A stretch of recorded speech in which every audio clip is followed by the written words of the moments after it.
The broadcast is now starting. All attendees are in listen-only mode. Good day, everyone. MBA Women International is pleased to present this webinar entitled Show Up, Speak Up, and Step Up, 3 Leadership Strategies for Emerging Women Leaders. My name is Hannah. I'll be your moderator for this session. Please note that today's call is being recorded and all participant lines will be muted during this broadcast. If you need assistance at any time today, please email us at webinars@mbawomen.org.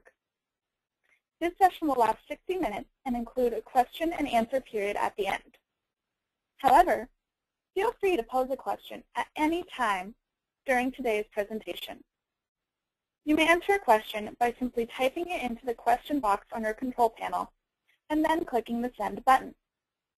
These instructions will be repeated later in the program. At this point, I would like to introduce today's speaker.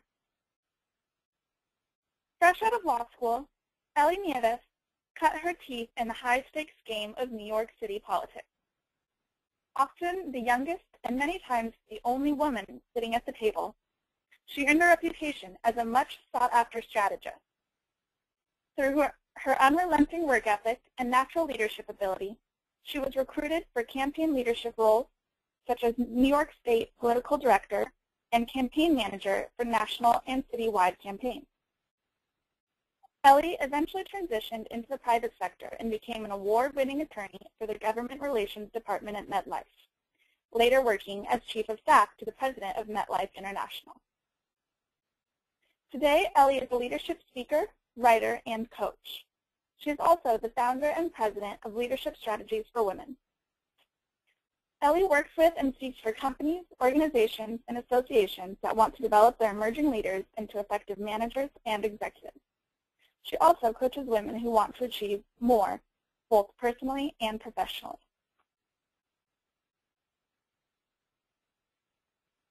Hannah, thank you so much for the introduction, and a very special thanks to you for pulling all of the details of this webinar together.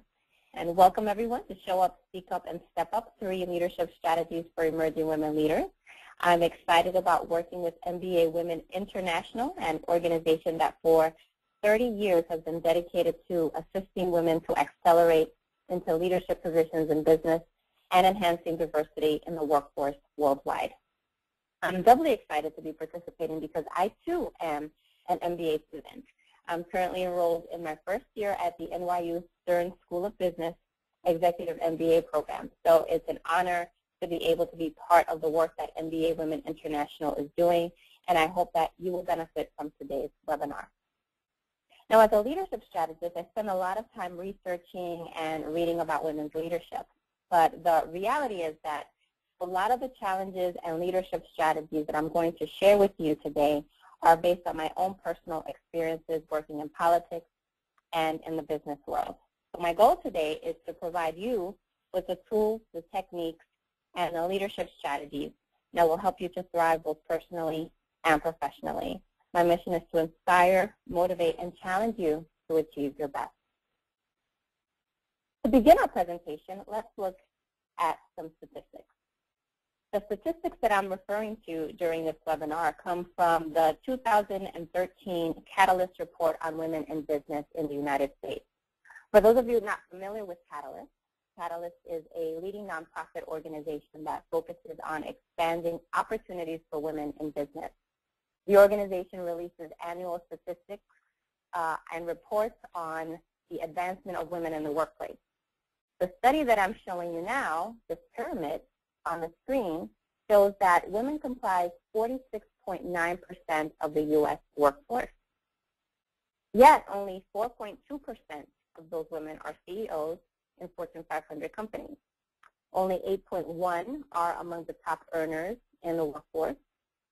16.6% hold seats on the board of directors of Fortune 500 companies, and 14.3% hold executive officer positions. The Catalyst report also shows us that in 2013, 21 Fortune 500 companies are run by women. There are also 21 Fortune 1000 women CEOs.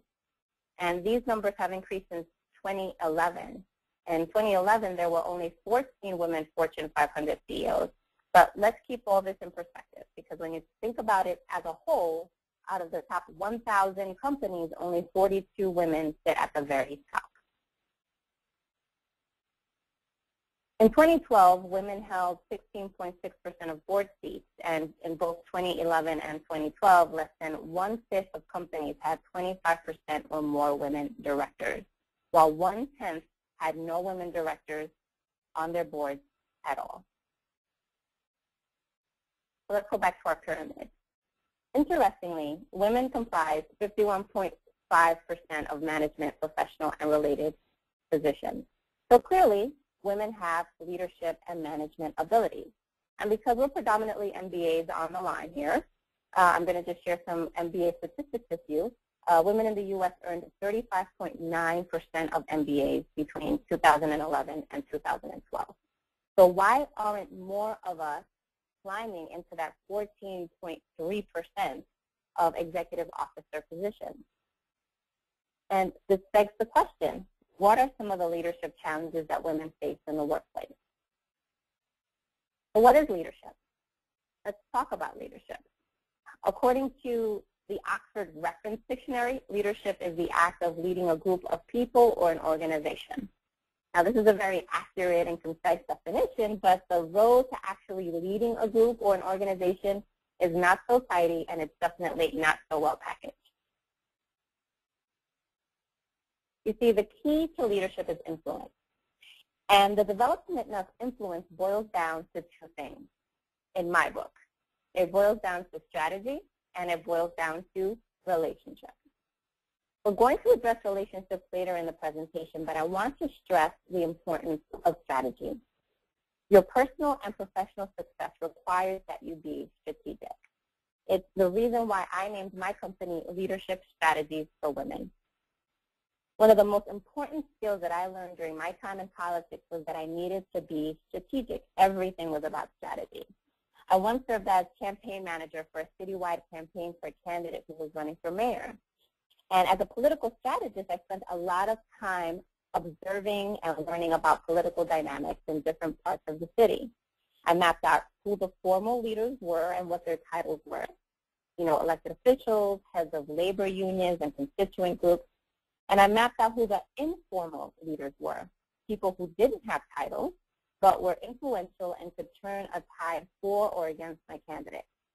I spent a lot of time determining potential succession plans for other elected officials who were up for re-election. I read the local press to see how our actions were being interpreted and how my candidate was being perceived, all that to determine how to best position my candidate for a win. Being strategic has been the #1 thing that has helped me to advance in my career. In fact, when I was in politics, I started off, like most people do, as a volunteer, just doing what I was asked to do. But I didn't just stop there. I didn't stop at doing what I was asked to do. I learned why I was doing what I was being asked to do. I started off doing very basic things like answering the phone and stuffing envelopes, right? But I was connecting the dots as I was doing it. I learned who the key influencers were, and I learned from them. I also just paid as much attention as I could to the ambiance, what was happening in my environment. I positioned myself for success. And if you want to position yourself for success in your career and in your personal life, I encourage you to learn to think in the same way. I understand that stepping into a leadership role often intimidates women, but in today's economy, shying away from the limelight is no longer an option. In fact, stepping into a leadership role is necessary to ensure success and longevity in your career. As women continue to pave their paths to leadership, it's important that they learn key skills that will get them to where they want to go. And you can begin to carve out your leadership niche in 3 steps. You can show up, speak up, and step up. The first step is to show up. And here's a very basic concept. You can start to show up by dressing for success. Your overall appearance and dress communicates your professionalism and your ability to perform adequately on the job. So unless you have a legitimate reason not to, make it a point to adhere to your company's dress code. One of the reasons a company develops a dress code is because it wants to communicate a certain image.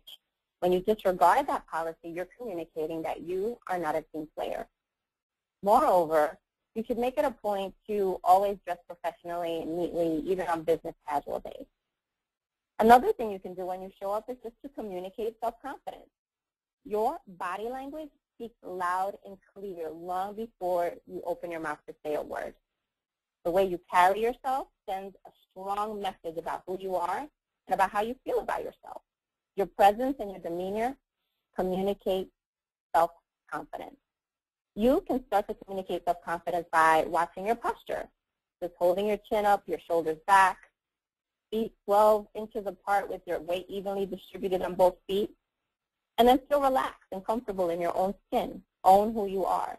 As you communicate self-confidence with your body language, others will begin to view you as a leader. And when you show up, be engaging. Whether you're at a meeting or at a social event, your interactions with colleagues and key influencers will establish a foundation for your future success in your organization. So make it a point to be engaging and genuinely interested in the person that you're talking to.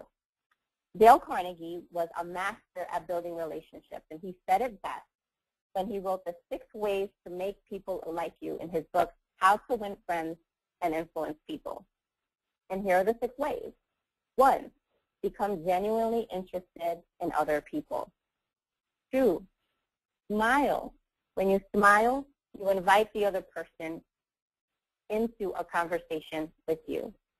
3, remember that a person's name is to that person the sweetest and most important sound in any language. So use the person's name frequently in conversation. 4, be a good listener. Encourage others to talk about themselves. 5, talk in terms of the other person's interests.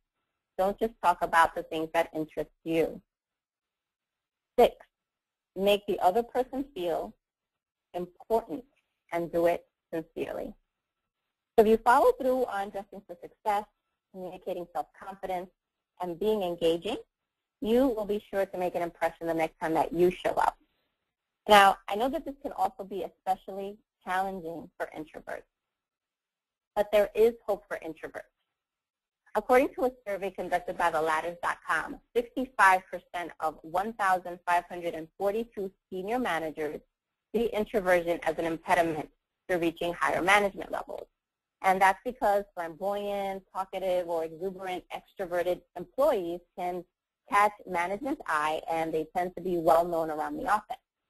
In reality, introverts can be better bosses, especially in a dynamic and unpredictable environment. So according to Adam M. Grant, who is an associate professor at University of Pennsylvania's Wharton School, who studies this topic, he says that amid the uncertainty created by the increased pace of innovation and globalization, it's probably better to be an introverted leader now than at any previous time on record, because introverts often have a very keen understanding about what works for them. They can be very effective in a corporate environment. Introverts often have an inner strength and personal commitment that allows them to succeed. So if you're an introvert, take into account how you're wired and prepare to engage. Take advantage of opportunities where you're most comfortable. For example, one-on-one interactions. Maximize online networks like LinkedIn. Take the time to prepare before you enter and engage in a social situation. And set goals for yourself at networking events. Don't overwhelm yourself thinking that you have to connect with lots of people at an event. Just pick 2 or 3, set that goal, and go after it. So when you set up the right circumstances for yourself, you can make introversion work in your favor. Our second leadership strategy is to speak up. In the workplace, being seen is only half the battle. The other half is being heard. When you participate in a meeting, read the agenda before the meeting and show up prepared to make insightful and valuable recommendations that will move projects forward. Having a voice in your organization is important if you want to make a positive impression on key stakeholders. You can start by speaking with confidence. In addition to your physical appearance, as we discussed before, how you speak also makes an impression. So you should use language that projects that you are a confident leader. The volume and the tone of your voice should also convey that you're a leader. Don't sound tentative when you speak. Instead, speak affirmatively and with authority. You should also limit the use of phrases like I think and I feel. You can replace those phrases with phrases like I suggest or I recommend.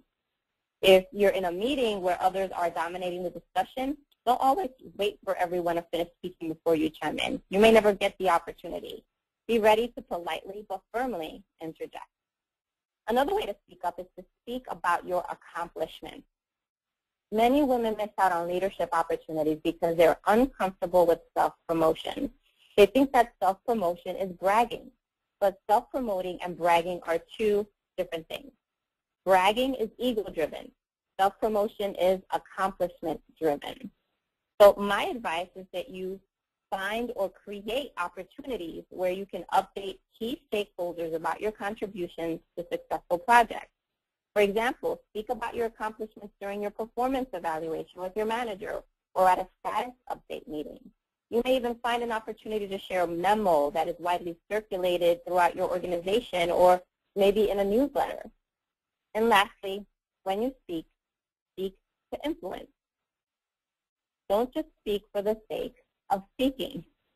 Always prepare before a meeting. Review the agenda. Consider how you will substantively contribute to the discussion.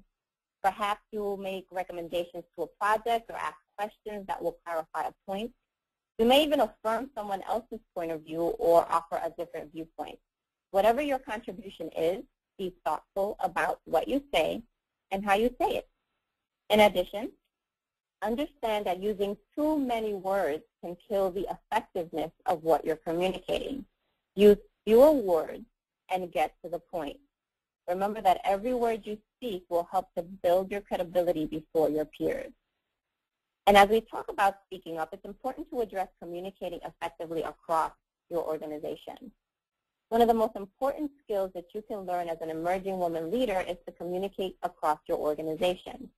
When I coach emerging leaders, I find that they are fairly comfortable communicating with those on their level or below, but they find it increasingly more challenging to speak to their boss or their boss's boss or higher.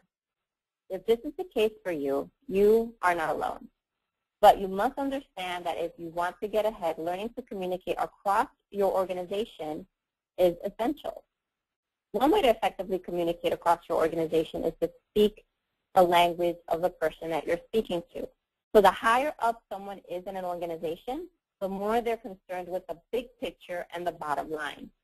While your immediate manager may be concerned with the day-to-day details of how you perform your job, your boss's boss is more concerned about how the job you do contributes to your organization's overall goals. Therefore, as you prepare to communicate with an individual in your organization, consider the person's role and their position. Learn how to speak to the person's concerns from that person's perspective and provide only the level of detail that that person requires. Note that speaking their language may require that you develop a more advanced skill. For instance, if you have to give regular reports to a CFO, you'll need to be comfortable with numbers. In such a case, consider attending, maybe continuing education course or getting an advanced degree. Not only is this something that's going to help you with your communication, but it will also boost your opportunities for advancement within an organization. On the other hand, if you're speaking to someone in your organization who may not be familiar with your topic, be sure to keep things simple. Break information down to manageable concepts that are easy to digest. And another way to communicate effectively across your organization is to be prepared to answer questions. When you present on a topic that pertains to your organization, be prepared to answer questions with regards to the topic. Look at the subject matter from different angles. What are the pros and cons? What is the other side of the argument? When you're presenting to senior level managers, also consider the competitive landscape and how external factors influence your organization. If you put these strategies into practice, you will find yourself communicating more effectively across your organization. Our third step is step up. Many women in the workplace think that if they work hard enough at their current jobs, that they will get noticed and eventually promoted. But the reality is that working hard on your current assignment is simply not enough. Assess your competencies and volunteer for more challenging assignments that will highlight your skills and capabilities. Not only will your work be commended if you do a good job, but your ability to step up when needed will be rewarded. You can start by developing a growth plan. In this day and age, it's increasingly more important that you be strategic about your leadership path. Develop a plan and a time frame for where you want to go and how you plan to get there. Begin by doing research. Become a student of your industry and your organization. Become familiar with the trends and organizational changes. Enlist the help and advice of mentors to help pave the way. This kind of research and planning will help you to make wiser decisions about leadership opportunities that may become available to you in the future. A second way to step up is to offer solutions. In the workplace, I'm sure that you can think of projects and systems and processes that can use improvement. What will separate you from your colleagues is your ability not only to identify those issues, but to offer effective solutions to those issues. And when you spot an issue, think it through, develop an effective solution, and present the plan to your boss. There's something else. Be prepared to lead the charge in making the improvement. Your solution may provide you with an opportunity to demonstrate your leadership skills. And I would be remiss if I didn't mention that another way to step up is to volunteer for stretch assignments. Don't wait to be selected for a special project. Volunteer to participate in one. Speak to your manager about your strengths and your weaknesses and become familiar with your core competencies. When an opportunity pops up that will highlight your skills and capabilities, volunteer for it. But don't just volunteer for projects that will come naturally to you. Look for opportunities that will stretch you and help you to learn new skills. Be aware, nonetheless, that every new opportunity is accompanied by risk. But it's a risk worth taking if you're ready for the challenge. And what I think is perhaps the most important way to step up is to find a mentor. A mentoring relationship can take your career to the next level. Aligning yourself with someone who has already achieved success and is willing to share insights and accelerate your personal growth. Mentors come in all shapes and sizes. A mentor can be someone who guides you through a one-time event, a transition, or throughout your career. And here are some questions that you can ask yourself about a mentor when you're looking for one. Does the person have a record of career success? Is the person well regarded by his or her peers? Does the person have a track record of nurturing emerging leaders?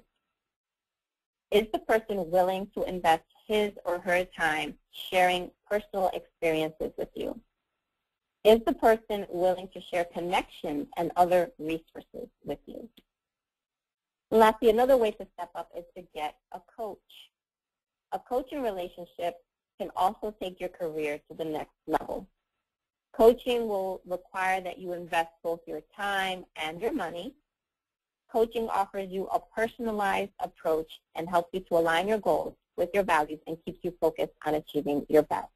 A coach can provide the encouragement, the focus, and the honest feedback, structure, and accountability that you need to develop personally and professionally. Achieving your best, help you to develop a mission statement and a strategic plan for your life and for your career, and just help you to set and achieve goals. So when you're looking for a coach, make sure that the coach is certified by a reputable institution, and take the time to interview the coach to make sure that you have a good rapport with him or her. Now let's talk about networking. I mentioned early in my presentation that it's all about strategy and relationships. You know, networking and career advancement really go hand in hand in your development as a leader. Where and how you spend your time networking will also largely be determined by where you are in your life and in your career, as well as where you want to go.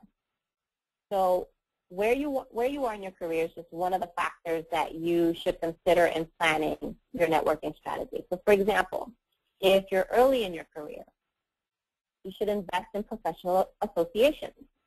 And don't just be a member who pays membership dues and attends the occasional membership meeting. Become a valuable member who gets involved in committee work and assumes a leadership role within the association. This kind of participation will help you to build meaningful relationships and will establish the foundation for a substantive professional network that you can rely on for years to come.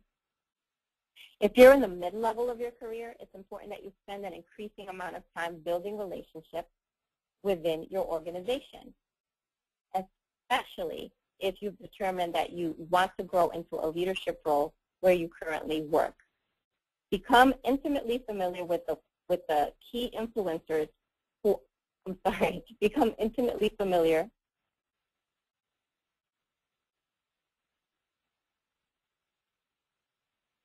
Hello?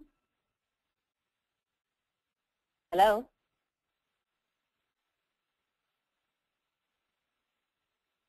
I'm sorry, I thought we got disconnected, but I am going to continue. I was mentioning that if you are in the mid-level of your career, it's very important that you spend an increasing amount of time building relationships within your organization, especially if you have determined that you want to grow into a leadership role where you currently work. So become intimately familiar with who the key influencers are within your organization and create opportunities to align yourself with them. This is a good time to identify mentors within your company who will invest in your personal and professional development. And lastly, if you are at the executive level, assuming that you're not new to your organization, as an executive, you have ideally built key relationships already within your company that have helped you to get ahead. So at this point in your career, consider returning to the professional association circuit, but this time not as a member. This time you should enter the professional association circuit as an expert.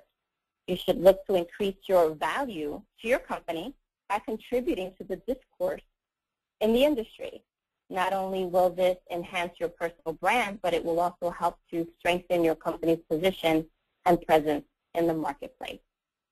So at whatever level you are in your career, be willing to develop informal networks as well. Women have the tendency to build deeper relationships and take time to build those relationships that are based on trust. And this is definitely a strength that helps women to become effective managers. But if women are interested in moving to the next level, they also need to expand their reach by broadening their network, which may mean foregoing some of the depth in a relationship. In business, it's okay to have relationships that are more transactional in nature. So build networks over time with an emphasis on the quality of the network and focus on growth opportunities in those networks as well. And if you're interested in more networking tips, you can go to my website and download a free copy of my networking ebook, Strategize, Build, and Connect, Proven Leadership Strategies for Effective Networking. My webpage is leadershipstrategiesforwomen.com. Our final topic during this webinar is personal branding.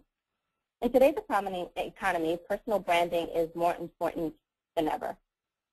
Major corporations and Fortune 500 companies all understand the importance of branding.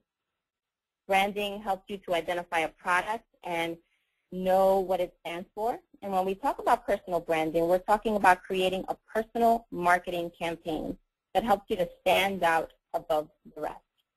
So whether you're looking for a new job, looking for a promotion, looking to reposition yourself, or just looking to reinvent yourself, personal branding is critical. Personal branding is how you package and position yourself in your career and in your industry. It guides you and how you are perceived by your managers, your colleagues, clients, and customers, and others in the industry. In a crowded marketplace, branding makes it that much easier for you to stand out in the crowd. Every professional has a unique personality and a value proposition because how others perceive you, your performance, and your work product will ultimately shape your brand. It's important that you be proactive about influencing those perceptions. For example, if you're building your brand around your professionalism, then your professionalism should come across in your work product and how you conduct yourself. But if you work in a corporate work environment and you show up for work wearing a jogging suit and chewing bubble gum, there would be a disconnect between the promise of your brand and your delivery. So as a professional, one of the most effective ways to develop your personal brand is to become an expert or the go-to person on a particular subject matter or process. You can build your brand on your professional track record, on your performance, your ability to recognize emerging trends in your workplace or industry, your ability to spot issues that can cause problems in the future, or you can even build your brand on your ability to provide creative solutions to current problems. Whatever your brand is, it's important that you be visible and communicate your brand consistently. So to wrap up, I want to encourage you to be thoughtful and strategic about your leadership development. Remember, leadership is developed daily, not in a day. You will develop into an effective leader as you show up, speak up, and step up.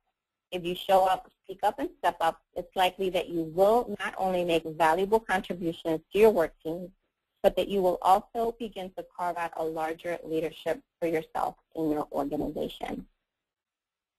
It's been a pleasure sharing with you today, and I would love to continue the conversation with you, and I invite you to connect with me on Twitter and Facebook, and I'm happy to take questions.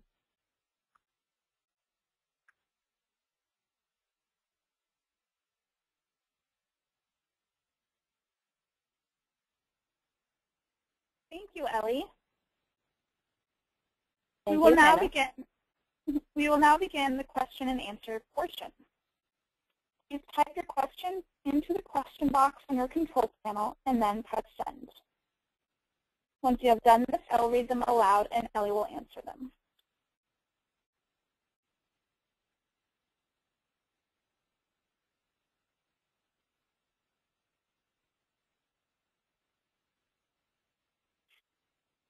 Here's a question.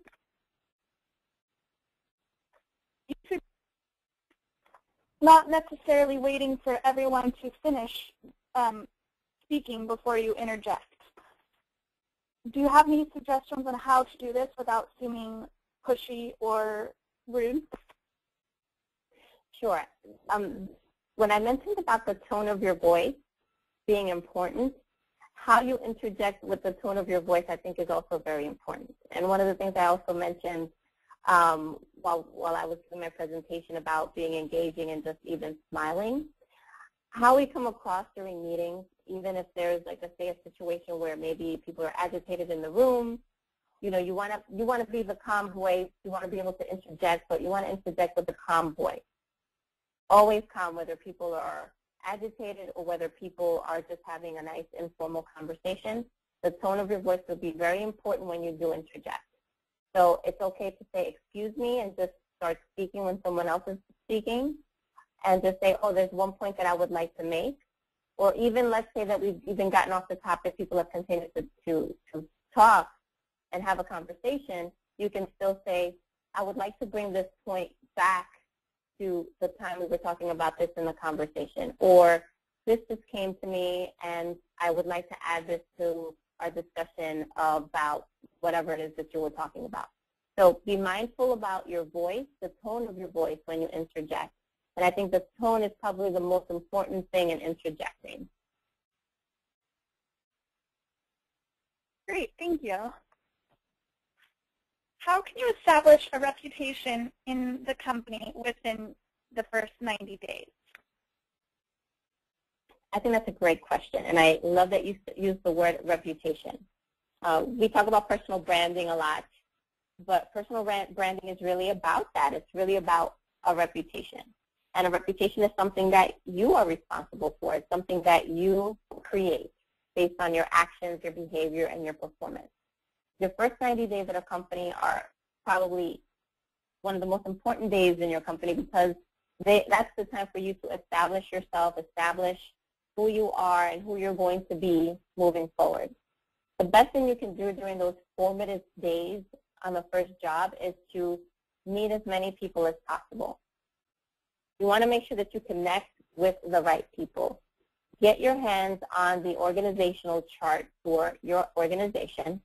Find out where people fall within the organization. And be mindful as you continue to interact with people who some of the key influencers are within your organization. Find out who some of the successful people are in your organization. During those 90 days, schedule lunches and meetings with some of those key influencers. And ask them, what do you attribute your success in this organization to? That's one of the most important things you could do in those first 90 days.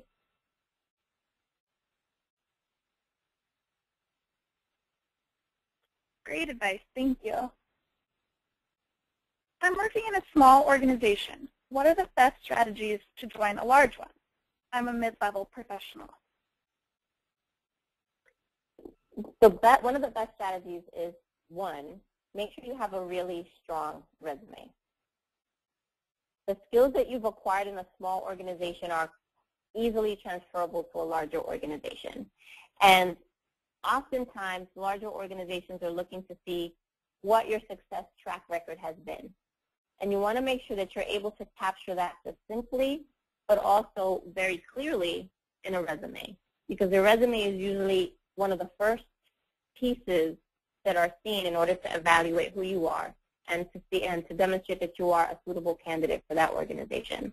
I remember at one point in my career, I was preparing for a transition, and even though it seemed very costly at the time, I did invest to have my resume professionally written after years of having written my own resume based on internet templates that I was finding. And I've got to tell you that that resume that I had professionally written has helped me for years since then. And I recommend that you consider doing the same. It'll really be worth it. I mean, I know sometimes it might seem like, you know, it might be costly, but think of it as an investment that will have a great return if you do it properly. I think another thing that you can do is make sure that you're connecting with the right people. We have some great tools at our disposal these days, like LinkedIn, that can help you to really research not only companies, but research key people and companies that you might be targeting to work at. So if you want to go to a larger organization, do your research on the organization, find out about their culture, find out about their values, and find out, first of all, if it's going to be a good fit for your skills in your own personal values and whether that's a culture that you feel that you can succeed in. And then once you do that, be very proactive about making the right connections with people in that company using tools like LinkedIn.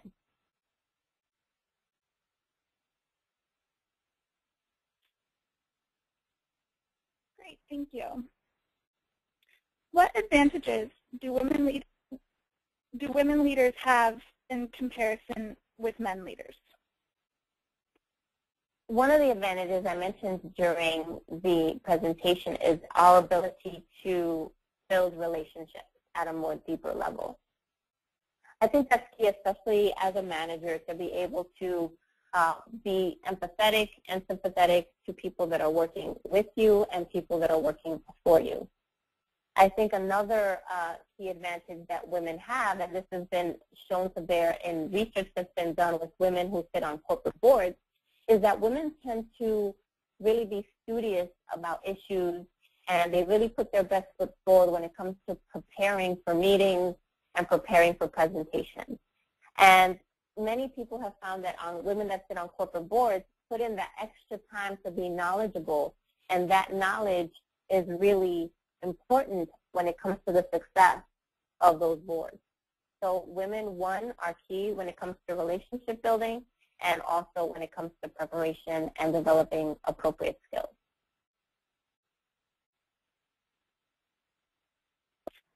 Thank you.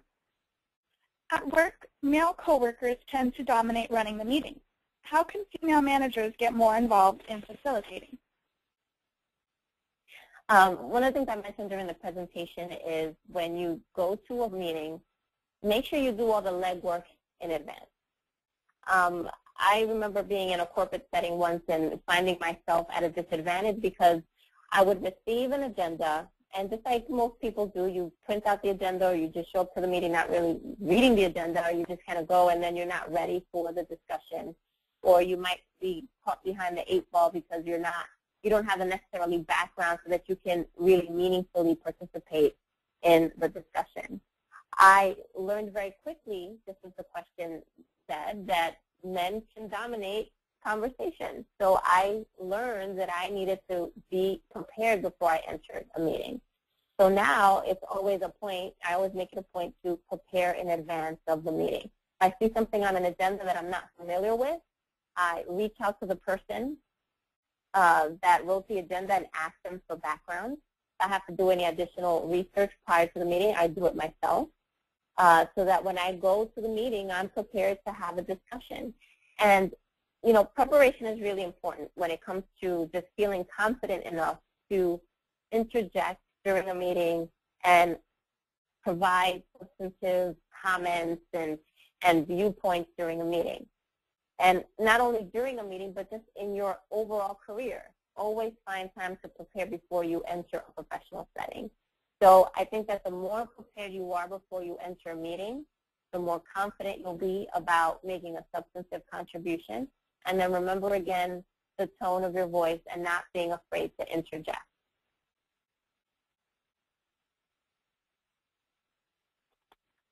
Thank you. What is the most effective way to acquire soft skills, particularly for non-native speakers?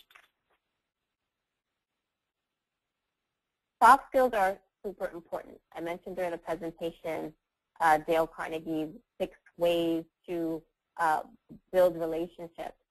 And I did mention that one of the most important things as well is to just, one, you want to invite a person into a relationship with you, right, which is to be genuinely interested in the other person and just to start with a simple smile.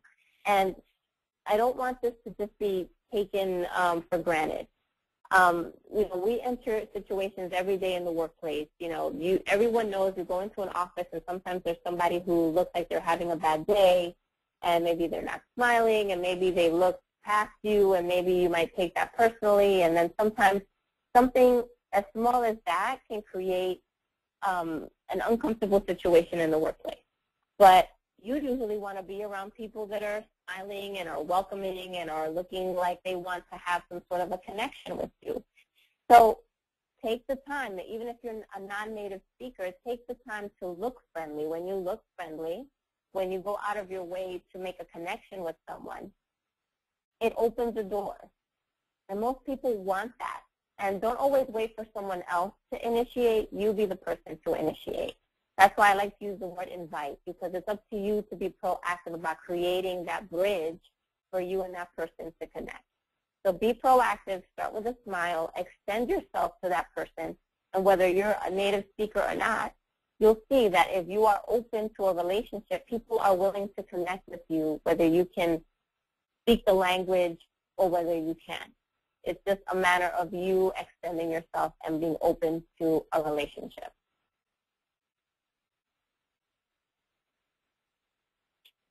Great. How can you balance building a family and planning for a baby and a successful career? That's the million-dollar question these days, isn't it? You know, Anne-Marie Slaughter wrote the article for The Atlantic saying why women can no longer have it all, right? And now we've got Sheryl Sandberg with her book, Lean In, talking about how women shouldn't count themselves out of their professions and start planning their families without having first really leaned into their careers. And I think it's a matter of personal choice, but I think that as women, we need to be realistic about phases that we go through in our lives. And I think that for many years we were taught that if we wanted to be effective, that we really did need to have it all.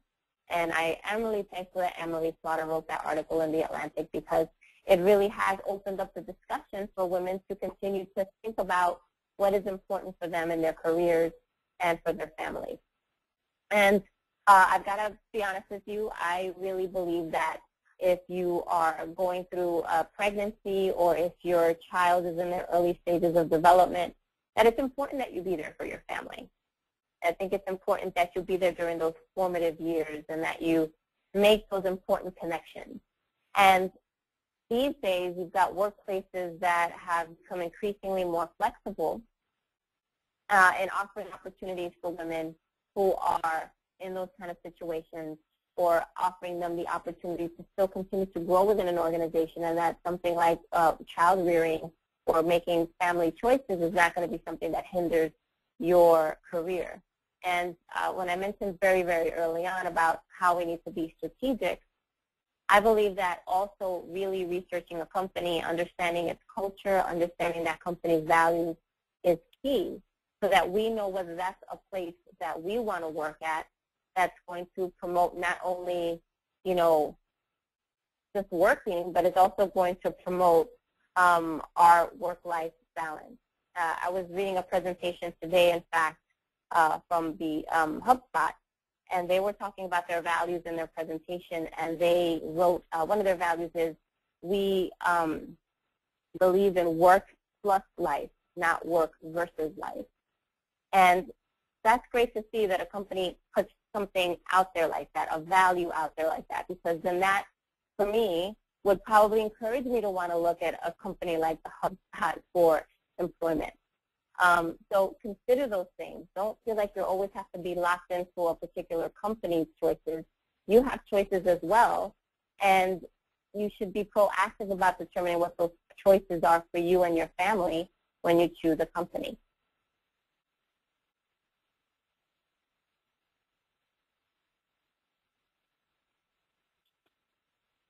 Great, thank you.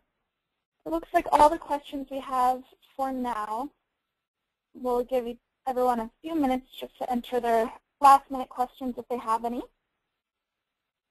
Otherwise, I'd like to thank everyone for joining us today, and special thanks to Ellie for a wonderful presentation. Thank you, Hannah, and thank you, everyone. A recording of this webinar will be available online at www.mbawomen.org/webinar-recording. With that, this concludes today's program. Thank you. You may now